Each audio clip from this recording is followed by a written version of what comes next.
Welcome to Land of the Bible. I'm David Sussman, your personal tour guide here in the land of Israel. And in today's episode, we are going to discover the national park located in Beit Guvrin, Mareshah.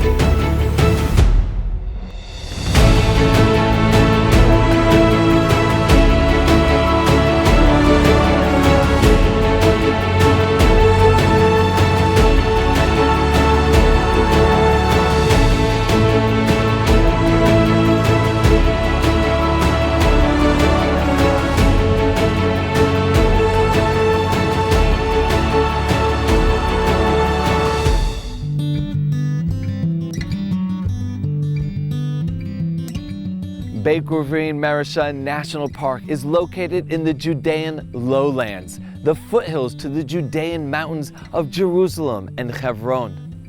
It sits roughly about 300 meters above sea level. It offers beautiful views onto the Mediterranean coast. It's mostly covered with Mediterranean woodlands that are used for grazing of animals, both domesticated as well as wild. Here, over 500 caves have been discovered from ancient times.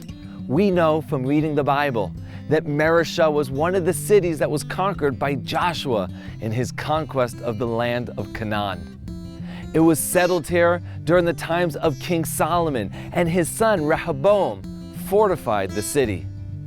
However, during the Babylonian exile, where the Jews were forced off their land in the year 586 BCE, another biblical people known as the Edomians, who were living on the eastern side of the Dead Sea and slightly south in what is today known as the Kingdom of Jordan.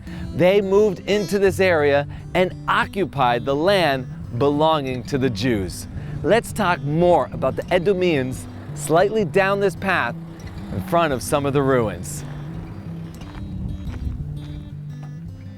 The Edomians arrive here in the land of Israel roughly the year 586 BCE, after the Jews were expelled into what was known as the first exile to the land of Babylon. We were slaves there for 70 years, and during that time the Edomians arrived and settled in our heartland, right here in Mareshah, and they took over our industry and our homes.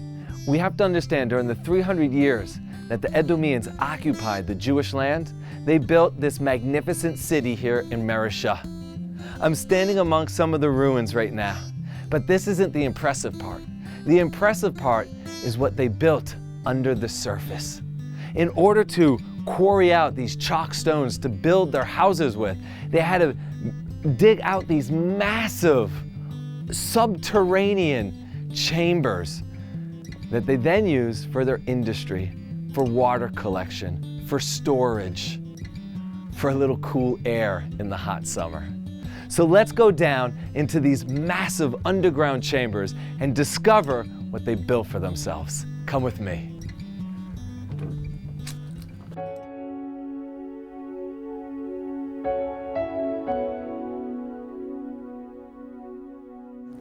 Once downstairs, one cannot be struck by the enormity of the sizes of the rooms down here. And these rooms were used for a wide array of purposes, from the storage of household goods to industry, where the olive oil production took place here in ancient Mareshah. In addition to this, some of these rooms were built to be columbariums, which was a room that had these little niches carved out into the wall, where nests would be placed, where pigeons would be raised. And these pigeons, or these doves, would be sold to people who would offer them as a sacrifice, known in Hebrew as a korbanot, in the holy temple located in Jerusalem.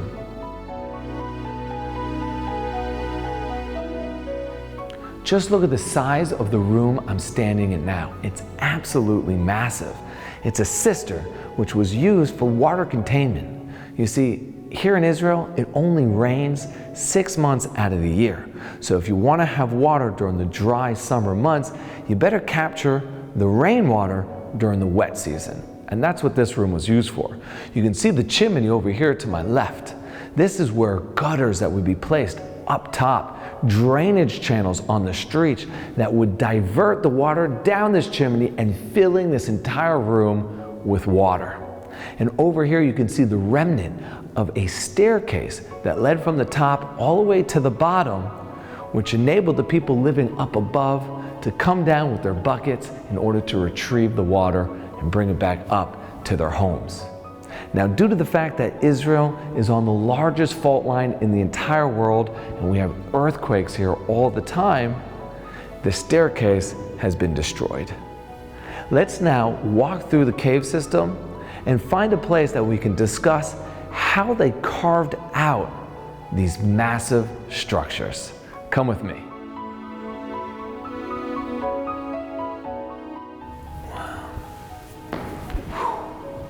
Wow, this is so cool. Walking through the excavated cave system here in Beit Guvrin, Marasha. It's so incredible to get like a first-hand look at how they carved out these caves. Like this stepstone edifice you can see here. This is literally rows of bricks that they were carving out in order to use in the houses up above. And one of the most shocking things to see is you can still see the chisel marks here in the chalk from over 2,000 years ago. Come with me now as we learn how you can participate in an active excavation right here in Beit Guvrin, Marasha.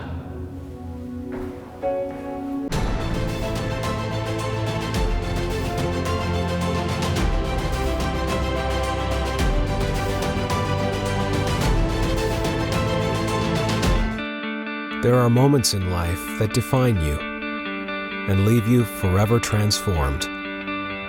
Like a once-in-a-lifetime journey to the source of your faith. Walk in the steps of Jesus and experience history beyond its words. Sail the ancient Sea of Galilee to the holy shores of the River Jordan. Your journey begins here.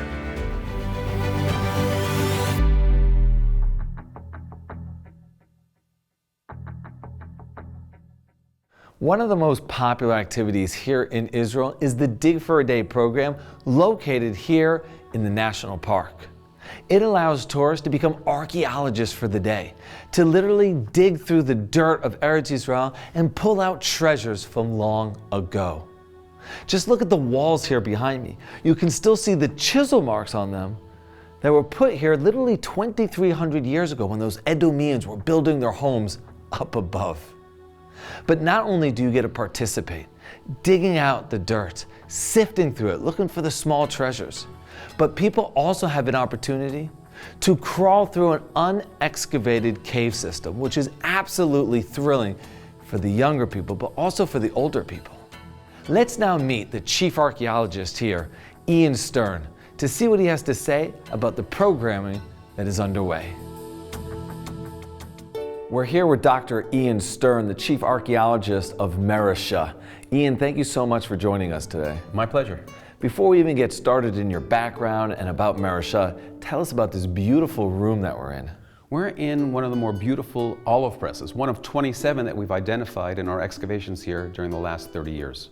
So tell us a little bit about your background as well as how you got interested in archaeology.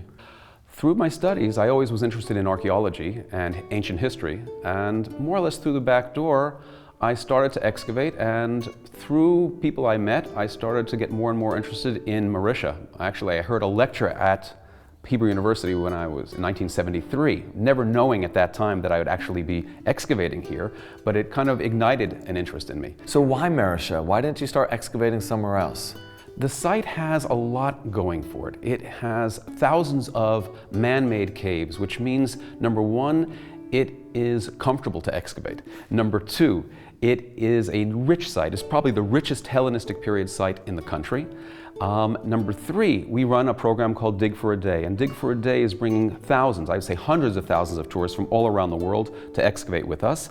And people who come to dig with us, basically digging here, because it's such a rich site, almost always find something. There's instant gratification for them, on top of which is a period of time that people can relate to. It's not a Chalcolithic or prehistoric site, but rather the time of Judah Maccabee, the time of, let us say, the Maccabees in the Hellenistic period. So literally these tourists who are coming here get to put their hands on history, to the story of Hanukkah, which obviously Jews can relate to, but Christians as well. Yes, absolutely. In other words, first of all, the story of Hanukkah and the book of Maccabees is preserved by the church. So number one, we are grateful to the fact that we have this very valuable historical source that was actually not preserved by the Jewish people. In addition to that, people coming here, touching their roots when they're excavating, and they're the first person, and they realize this, the first person in 2,300 years to be touching a piece of pottery, or sometimes a whole vessel. This is something that is an incredibly emotional experience for people, and for us, of course, is valuable because they are uncovering material that we will eventually be able to process. Everything that we're excavating here is found by tourists. It's not something that when they leave, the real work starts. They are participating in the real excavation. Unbelievable. Can we see some of the finds? I'd love to show you. Great, let's go. So Ian, what exactly takes place here in the processing center? Well, everything that people excavate in those caves will eventually make its way over to here. This is where the material is all washed, it's sorted, and then there's an attempt to put it all together. And that's really the difficult part, because you're going through thousands of pieces of pottery, but eventually we'll reassemble as much as we possibly can. Incredible. And what are some of the recent finds? What you're looking at right here is a mold-made bowl that was imported probably from northern Greece. What you can see here, it was made in a mold. It's quite beautiful. And this, of course, reflects the fact that these folks were wealthy. This is really a high society, and this type of hemisphere bowl was something that we find quite a few of here in Mauritius. Beautiful.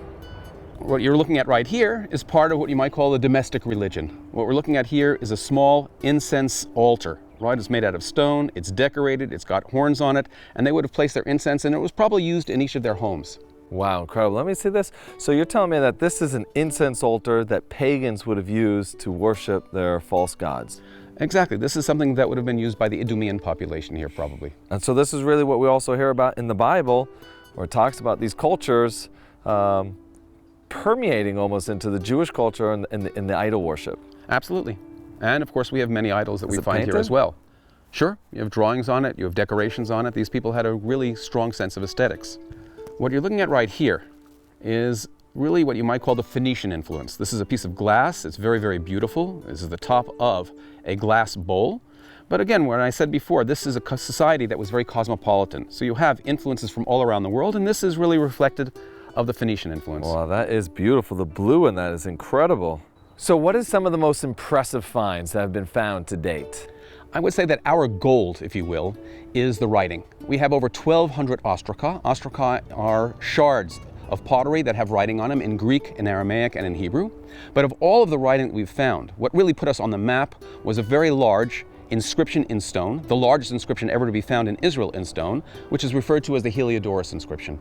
And this inscription relates to the whole story of Hanukkah.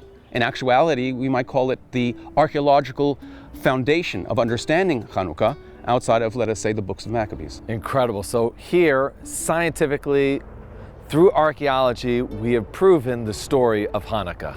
Absolutely. This is a story, this is a stela, a stone piece, that gives us context for understanding that story. Amazing. Well, Ian, thank you so much for sharing all this information with us, and we wish you the best of luck. Thank you. Thank you for visiting us.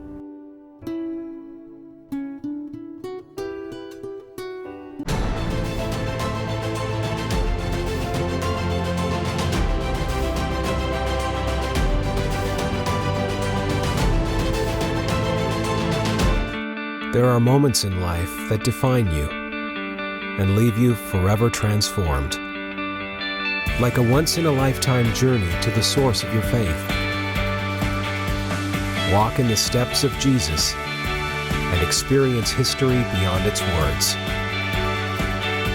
Sail the ancient Sea of Galilee to the holy shores of the River Jordan. Your journey begins here.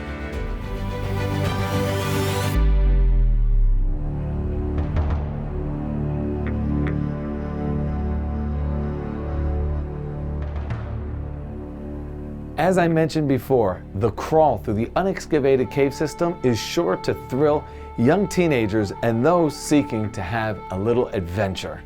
Because we're going to literally have to get on our hands and bellies, crawl through some narrow passageways and some tiny openings as we get to the other side.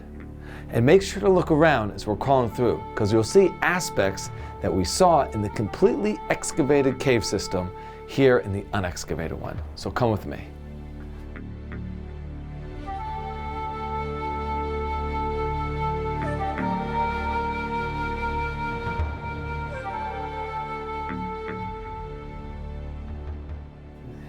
So this is the area that's called a toilet bowl.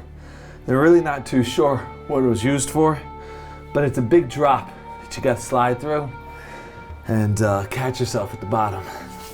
Here we go. Wow.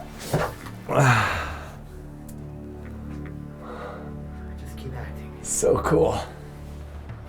Now that we made it through the toilet bowl, got a couple small windows to get through in order to make it to the other side. Let's go.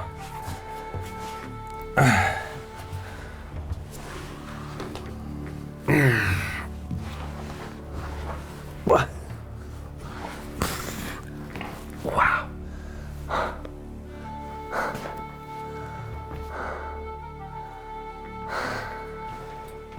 Just look up here. You can see these incredible arches that they built for themselves here.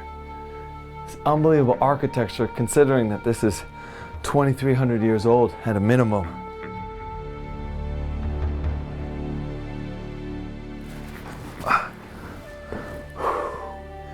Amazing. It's like every room brings a new mystery. Looks like this room is a cistern for water storage.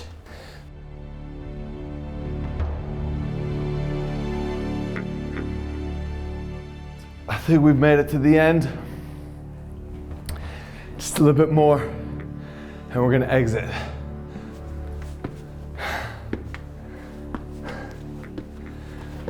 Feels good to get out of that cave system. It's so hot in there. It's actually not hot, it's just very misty. It's very humid in there, and it takes a lot of strength, a lot of effort to get through it, but it's well worth it. Amazing. Recommend it for everybody. Now we're about to enter into the Sidonian cave network that they used to bury their dead. Now this is very important for archaeologists. First of all, it gives a better understanding of the metropolitan area that existed here in Meresha, where Greeks, Edomians, and Sidonians all lived. It also gives us a better understanding of their mythology and customs, especially pertaining to the burial of their dead. Let's go inside.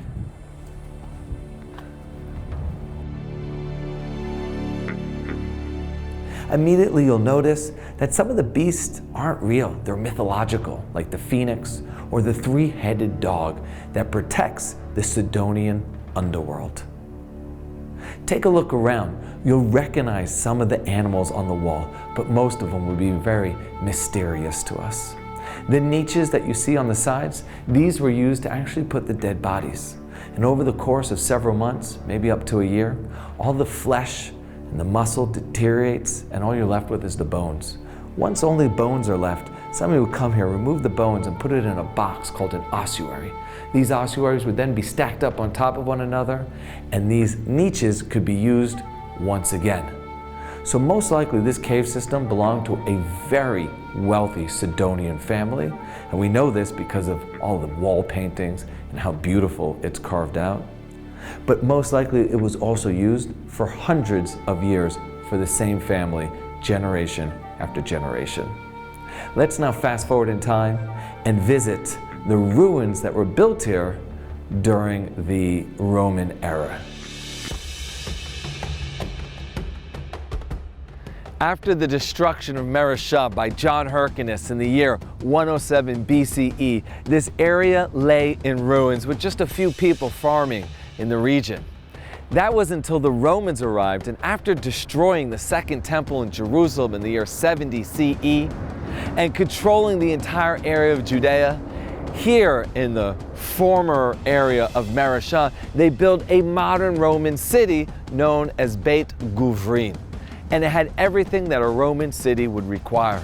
Its shopping district known as the Cardo. It would have a bathhouse that every Roman citizen had the right to attend. It also had a theater for plays and musicals.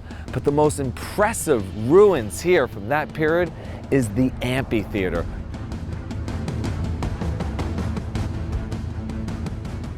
The amphitheater, which I'm standing in right now, was a circular structure like an oval. And it was here that the Romans had their famous gladiator fights, where they used to pit man against man or man against beast, a fight to the death. Just imagine the Romans come here, destroy the holy Jewish temple in Jerusalem in the year 70 CE, a place that was referred to as a house of peace. And the Romans couldn't stand that. They burned it down to the ground. And they built throughout this entire land of Israel these coliseums, these arenas known as an amphitheater that became houses of death. That the bloodthirsty Romans would come here. And this one was so large, 3,500 spectators every day watching these gladiator fights fight to the death. It was a bloodthirsty culture. Thank God the Romans don't exist anymore today. Let's continue as we explore more of Beit Guvrin.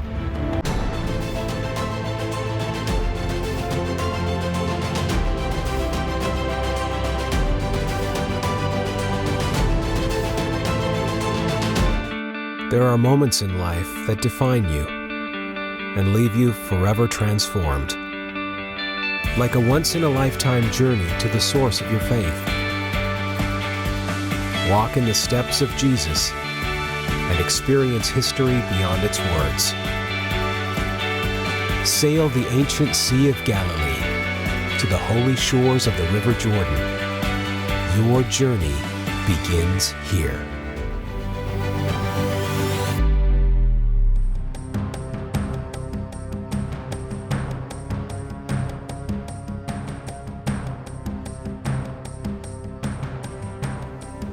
Fast forward roughly about 500 years from the period of time when the Romans began to rebuild Mareshah and renaming it Beit Guvrin. We just saw some of the ruins that they had constructed, such as the amphitheater. During this period of time, which is the late Byzantine period, early Arab period, roughly the beginning of the 7th century CE, there's a new form of quarrying taking place here in Beit Guvrin. Instead of quarrying out small chalk stones, they begin to bring out large chalk stones that will be used for the various building projects throughout the land of Israel. As a result, you have much larger caves. They all begin with a small opening in the nari, the hard crust up above, roughly about 1 meter wide. And from here, and slowly but surely, you have these bell shapes beginning to form. They're absolutely stunning and an incredible place to visit while here in the national park. Let's now walk around a little bit and take a look at the beauty of these structures.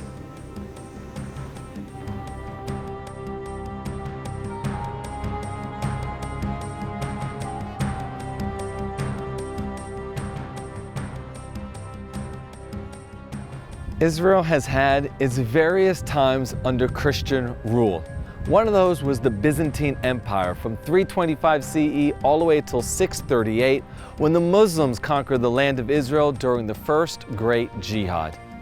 During the Byzantine Empire, massive churches and monasteries were built throughout its borders.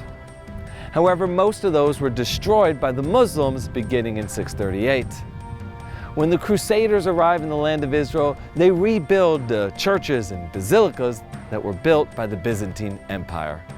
One of those is the apse you can see behind me, which was originally Byzantine, but eventually was rebuilt by the Crusaders and is called Santa Anna.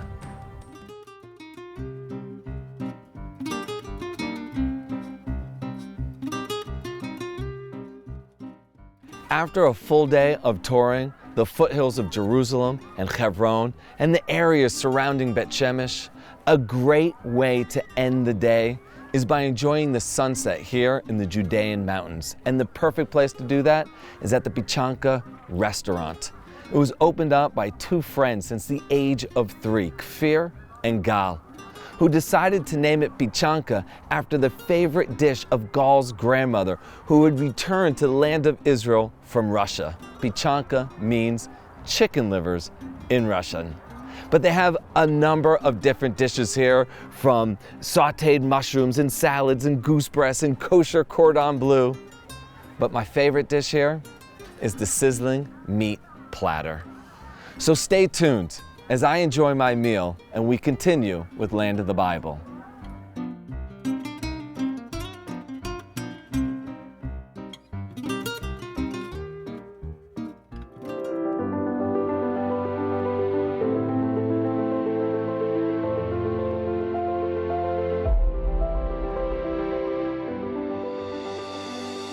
Next time on Land of the Bible, we are going to explore the Dead Sea region with its natural beauty, its biblical history, as well as its modern attraction.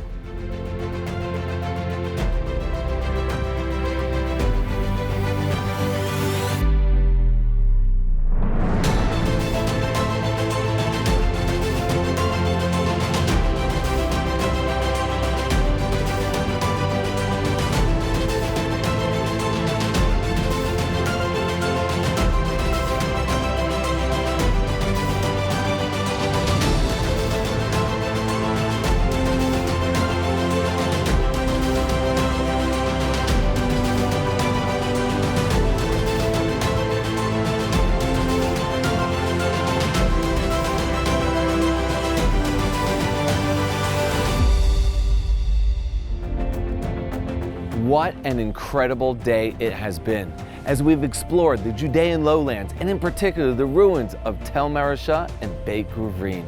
Remember, I'm David Sussman, your personal tour guide here in the land of Israel. And make sure to join us next time as we connect you to the people, places, and land of the Bible.